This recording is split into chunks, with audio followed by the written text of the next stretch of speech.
এক নৌকা লোক বিকালের ওই যে নামলো, তখন আমি বললাম, কি এর মধ্যে দেখছি মানুষজন লুঙ্গি, এই যে আপনার কাঁটাবাড়ির একটু পূর্ব দিকে, হ্যাঁ ওই নদী দিকে গেছে নৌকা নিয়ে। আমি যা দেখি যে একজন কোট পরা আর বাদ বাকি ম্যাক্সিমাম লোক কিন্তু লুঙ্গি পরা। আমি বলি, এবার কোন ধরনের কি রকম ধরনের পারে, তেমন কোথাও বসে যাই গেলাম, আমি যাই কি হবে না গেলাম, আমি পাই হয়ে গেছি। আরে আঙ্কেল কি মনে আছে, আমি আঙ্কেলের মাঠে আছি, পরে আমি সেই করলাম। তখন সেদিন মনে হলো যে না, দেখেন অন্য কেউ হলে পারে কিন্তু এই পার্টিটা দিত না, হয়তো বা বাড়িতে এসে তা খাওয়াইতো, কিন্তু যে এইভাবে নিয়ে আসা এটা সম্ভব না। আবার একটা আধুনিকতার ছোঁয়া আছে। কারোর সাথে কিন্তু তার খারাপ সম্পর্ক, গন্ডগোল বা মন মালিন্য, হিংসা বা কথা কাটাকাটি কোনোদিন জীবনে হয়েছে কিনা?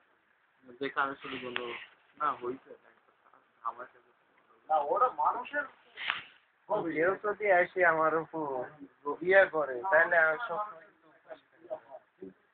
একবার ধামাইশ এই রবিউল আঙ্কেলের নিয়েই ধামাইশের দুই পার্টি মারামারি হয়েছিল। কি জন্য? এরা ওই নাদর শরীফপুর আর ধামাইশের মধ্যে তখন ব্যাপক রেষারেষি করছে, ঠিক আছে? তোর কি মারামারি লাগবে, রবিউল আঙ্কেলের বাড়ি তো মানে চরফির বাড়ি হলে তো নাদর শরীফের মধ্যেই, ঠিক আছে?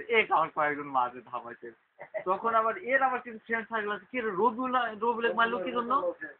এরা আবার লাগাইছে, কি খাইনি বুঝছেন? ওরে আল্লাহ, সে নাকি বিশাল একটা হয় গেল। তবে এরা কিন্তু কিরকম ব্যবসা, রবিউল আঙ্কেলে কিন্তু শিক্ষা দেয়, ফ্যামিলি থেকে এ ধরনের শিক্ষা পাওয়া হয়েছে। হ্যাঁ, ওই ফ্যামিলি ওই লোক কিভাবে হয়, মানুষ না পরিবার থেকেই মানুষ বেশি শিখে। হ্যাঁ এই লোক পরিবার থেকে কি শিখে? এত পরিবার থেকে ওইগুলোই শেখার কথা। খালি মনে করো মারামারি নিয়ে থাকবি আর বেরি খাবি, কাঠ খেলবি, এটা একটা আলাদা। তার কিন্তু অন্য ভাইরা ঠিক ওই রকম। ওই এক লোক। আর আরেকটা জিনিস দেখো, সে যতটুকু আধুনিক মন মাইন্ডের, এরকম দেখো আমরা তো একটু হলেও তার